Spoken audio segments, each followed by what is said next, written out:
রাসূল করিম সাল্লাল্লাহু আলাইহি ওয়াসাল্লাম কে এক সাহাবী জিজ্ঞেস করছেন, মান আবারু ইয়া রাসূলুল্লাহ, সবচেয়ে ভালো ব্যবহার পাওয়ার উপযুক্ত কে? রাসূল বলেন, উম্মাক, তোমার মা। সাহাবী জিজ্ঞেস করে, তারপরে কে? তো তারপরেও তোমার মা। তো তারপরে কে? তারপরেও তোমার মা। বাকি এই বয়ান আমার উদ্দেশ্য না, আমার আলোচ্য বিষয়ের সামনে আল্লাহ রাব্বুল আলামিন আল্লাহর ইবাদত এবং শিরক থেকে মুক্ত থাকার পরে কার কথা বলছেন? আব্বু আম্মুর কথা বলছেন। মনে রাখবো তো ইনশাআল্লাহ? বৃদ্ধ মা, বৃদ্ধ বাবা, অনেক সময় বৃদ্ধ হলে মানুষের জ্ঞান কমে যায়, শিশুর মতো আচরণ করে না? রাগ করবেন না। এমন কিছু আবদার করে যেটা করা সম্ভব না, এমন কিছু কথা বলে যে কথাটা শুনলে রাগ ওঠে। আল্লাহর ওয়াস্তে আপনাদের পায়ে ধরে, আমাদের তো আব্বু আম্মু কেউ নেই, সুযোগটা নাই। যাদের আব্বু আম্মু জীবিত আছেন, আব্বু আম্মুর সাথে কোনোদিন চোখ তুলে বড় করে তাকাবেন না। যতদিন তারা বেঁচে আছেন, এটা অনেক বড় ছায়া, অনেক বড় একটা রহমত, ঠিক কি না? আল্লাহ রাব্বুল আলামিন এরপরে বলেন, ওয়াবিল ওয়ালিদাইনি ইহসানা ওয়াবিদিল কুরবা ওয়াল ইয়াতামা ওয়াল মাসাকিন। নিকটাত্মীয়ের সাথে আত্মীয়তার সম্পর্ককে মজবুত করা, রক্ষা করা। আমাদের অভ্যাস যেটা, যে আত্মীয়ের সাথে সম্পর্ক ভালো তো ভালো, যার সাথে খারাপ তো খারাপ, ঠিক না? বিশেষ করে কোনো আত্মীয় যদি আমার সাথে দুর্ব্যবহার করে, আমার হক নষ্ট করে, তার বাড়ির কাছেও আমি যাই না। রাসূল করিম সাল্লাল্লাহু আলাইহি ওয়াসাল্লাম বলেন, যে ব্যক্তি আত্মীয়তার সম্পর্ক নষ্ট করে সে জাহান্নামে যাবে। রাসূল বলেন, লাইসাল ওয়াসিলু বিল মুকাফি ইন্নামাল ওয়াসিলু ইযা কুতিয়াত রাহিমুহু ওয়া সালাহা। যেই আত্মীয় ভালো কাজের পরিবর্তে ভালো ব্যবহার করে, সে আত্মীয়তা রক্ষাকারী না। উদাহরণস্বরূপ, আপনি অসুস্থ হয়েছেন, আপনার বাড়িতে এক আত্মীয় কি করেছে? আপনার আত্মীয় অসুস্থ হয়েছে, আপনি তার বাড়িতে আপেল নিয়ে, মালটা নিয়ে গেছেন দেখতে। তো আপনিও যখন অসুস্থ হলেন, সেও আসলো, মালটা আর কি নিয়ে? আপেল নিয়ে আসলো। রাসূল বলেন, এই দুইজনের কেউ আত্মীয়তা রক্ষাকারী না। আত্মীয়তা রক্ষাকারী কে? ইযা কুতিয়াত রাহিমুহু। যখন আপনি আত্মীয়তার সম্পর্ক নষ্ট করেছেন, যখন আপনার সাথে আত্মীয় সম্পর্ক নষ্ট করেছে, তখন যদি তার কাছে আপনি আপেল নিয়ে যেতে পারেন, আপনার হক নষ্ট করেছে, আপনার মেয়ের বিয়ের দাওয়াত দিয়েছেন, আসে নাই, আপনাকে বদনাম করেছে, ওই আত্মীয়ের বাড়িতে যদি আপনি যেচে ছোট হয়ে যান, রাসূল বলেন আপনি হলেন আত্মীয়তা সম্পর্ক রক্ষাকারী। সুবহানাল্লাহ। লাইসাল ওয়াসিলু বিল মুকাফি ইন্নামাল ওয়াসিলু ইযা কুতিয়াত রাহিমুহু ওয়া সালাহা। সে সম্পর্ক নষ্ট করেছে, আপনি তার সাথে আগে বেড়ে সম্পর্ক ঠিক রাখার জন্য বারবার যাচ্ছেন। ছোট্ট একটা ঘটনা শোনাই। দারুল উলুম দেওবন্দ মাদ্রাসার বর্তমান মুহতামিম হযরত মাওলানা আবুল কাসিম নোমানী দামাত বারাকাতুহু বাংলাদেশের সফরে আসছেন। তার সাথে আমি ব্রাহ্মণবাড়িয়াতে গেলাম। আমাদের মাদ্রাসায় প্রথম আসছেন, পরে ব্রাহ্মণবাড়িয়া যাবেন, আমি ওনার সফর সঙ্গী হলাম। ব্রাহ্মণবাড়িয়াতে গিয়ে তিনি এক মাহফিলে বয়ান করলেন, আত্মীয়তার সম্পর্কে একটা হাদিস বললেন। হযরত মাওলানা শেখ জাকারিয়া রাহমাতুল্লাহ আলাইহি, নাম শুনেছেন অবশ্যই, পরিচয় জানেন? তাবলিগি নিসাব যিনি রচনা করেছেন, ওনার নাম হচ্ছে হযরত মাওলানা শেখ জাকারিয়া। বাকি হযরত মাওলানা শেখ জাকারিয়া রাহমাতুল্লাহ আলাইহিকে তাবলিগি নিসাব দিয়ে বিচার করলে এটা অবিচার হবে, ওনার উপর জুলুম হবে। কেন? এটা এমন একটি কিতাব যেটা সাধারণ পাবলিকের জন্য তিনি লিখেছেন, আলেমদের জন্য কি করেন নাই, লেখেন। তার জ্ঞান এবং তার জ্ঞানের গভীরতা জানা যায় ইমাম মালিক রহমতুল্লাহ আলীর কিতাব মুয়াত্তায়ে মালিক, নাম শুনে থাকবেন, হাদিসের কিতাব। ওই কিতাবের ছোট্ট একটা কিতাব, ওই কিতাবের তিনি একটা ভাষ্য গ্রন্থ লিখেছেন 12 খণ্ডে। কত খণ্ডে? আউজাজুল মাসালিক। এবং এটা বিশ্বের এমন কোন নামি দামি লাইব্রেরি নাই যেখানে নাই। আমি মক্কা মুআজ্জামার মসজিদে হারামের উপর লাইব্রেরিতেও দেখেছি, মদিনা মুনাওয়ারা মসজিদে নববীর উপরে যে লাইব্রেরি সেখানেও দেখেছি। কয় খণ্ড? 12 খণ্ড। শেখ জাকারিয়া রহমতুল্লাহি আলাইহি, ওনার বাড়ি হলো গঙ্গু, একটা গ্রামের নাম গঙ্গু। সেখানে যখন তিনি যাইতেন, ওনার এক চাচা, আপন চাচা অথবা দুঃসম্পর্কিত চাচা গেলেই শেখ জাকারিয়া রহমতুল্লাহ আলাইহির সাথে দুর্ব্যবহার করতেন, যে কোনো কারণে হোক ওনাকে পছন্দ করতেন না। মুখের উপরে নানা ধরনের বাজে কথা বলতেন। কিন্তু শেখ জাকারিয়া রহমতুল্লাহ আলাইহির অভ্যাস ছিল, গ্রামে কখনো গেলে কারোর সাথে দেখা হোক বা না হোক, ওই চাচার সাথে তিনি দেখা করে আসতেন। জানতেন দেখা করতে গেলে তার সাথে দুর্ব্যবহার করবে, এটা জানতেন, জেনেও যেতেন। শেখ জাকারিয়া রহমতুল্লাহ আলাইহিকে আল্লাহ রাব্বুল আলামিন পুরো হিন্দুস্তানের একটা খেতাব দিয়েছিলেন, শাইখুল হাদিস। কি দিয়েছিলেন? শাইখুল হাদিস। আমি বড় দুঃখ করি, আমার বড় কষ্ট হয় যখন আমার মতো অধমদের নামের সাথে শাইখুল হাদিস লেখে। এখন তো বাংলাদেশে শাইখুল হাদিসের অভাব নাই।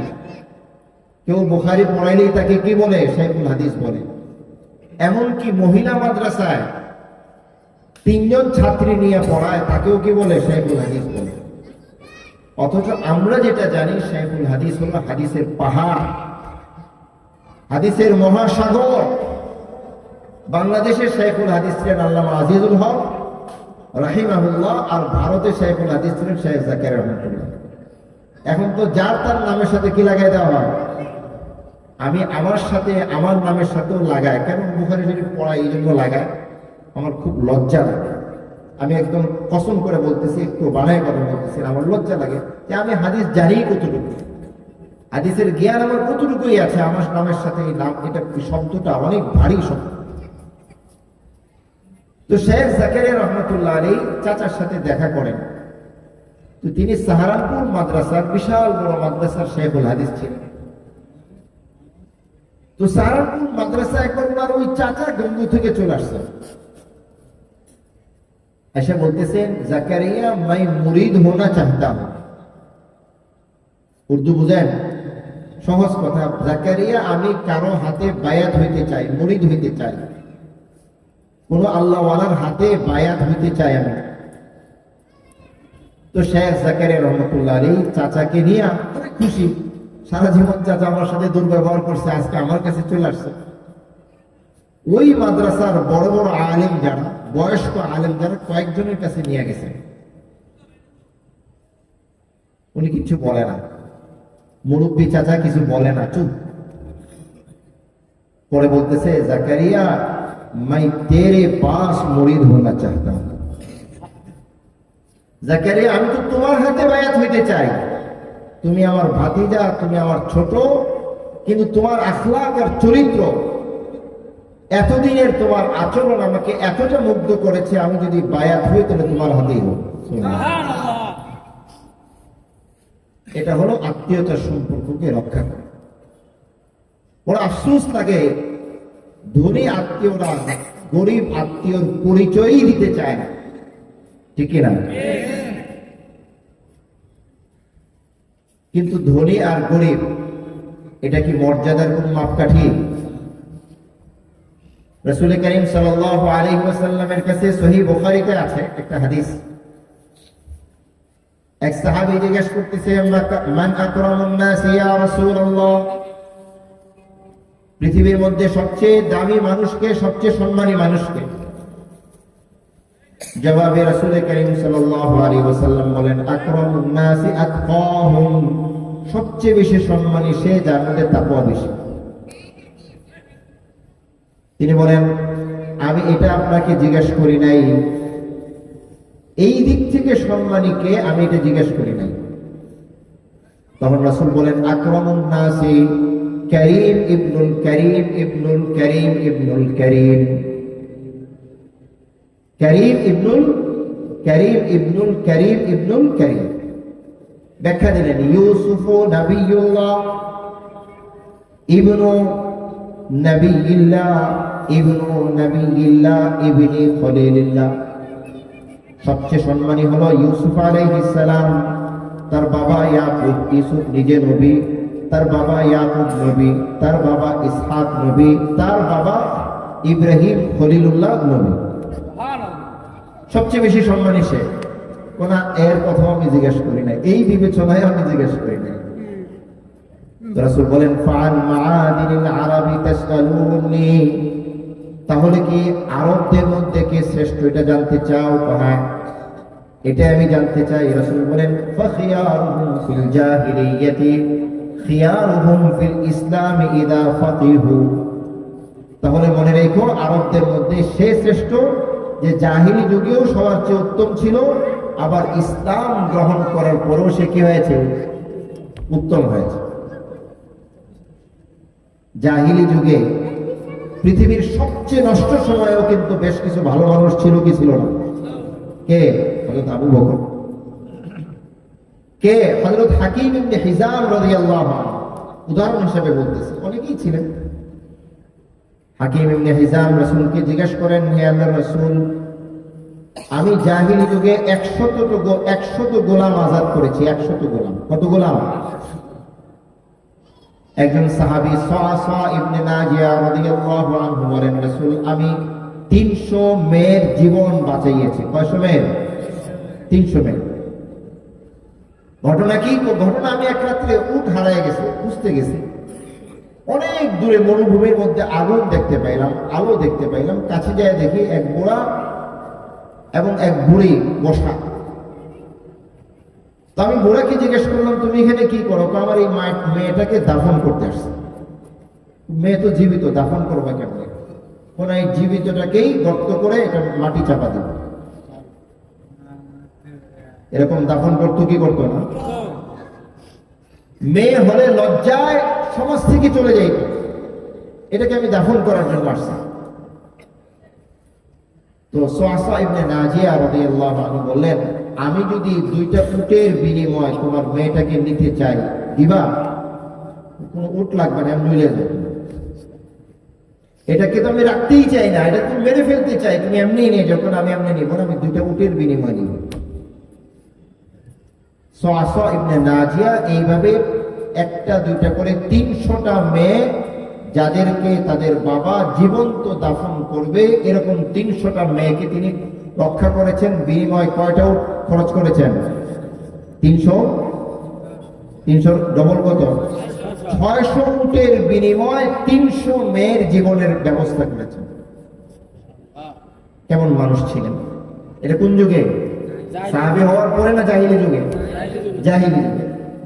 তো জাহিলি যুগে ভালো কিছু মানুষ ছিল, তারা যখন মুসলমান হয়েছে, রাসূল বলেন তারাই হচ্ছে শ্রেষ্ঠ।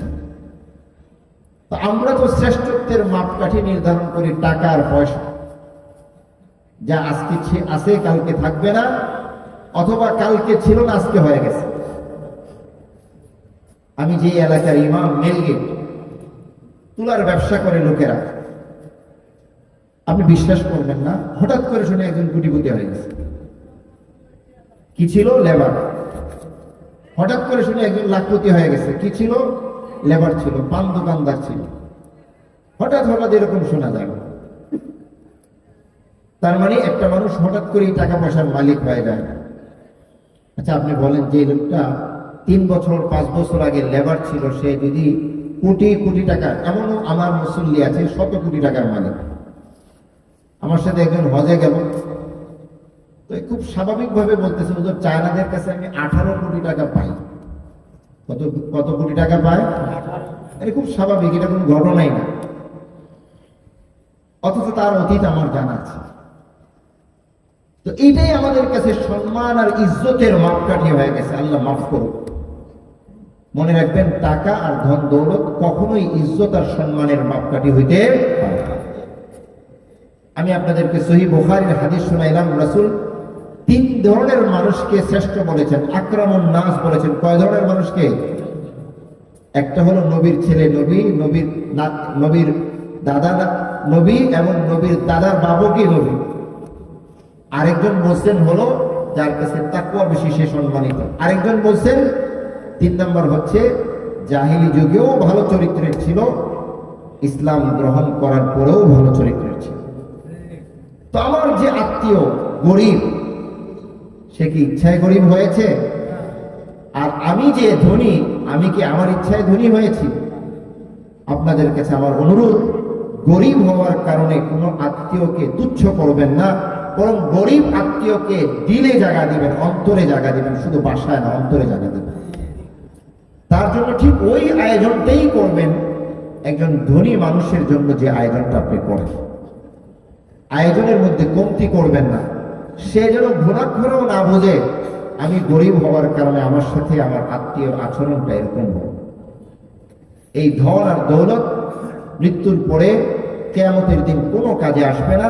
আখলাক আর চরিত্রই কি আসবে কাজে।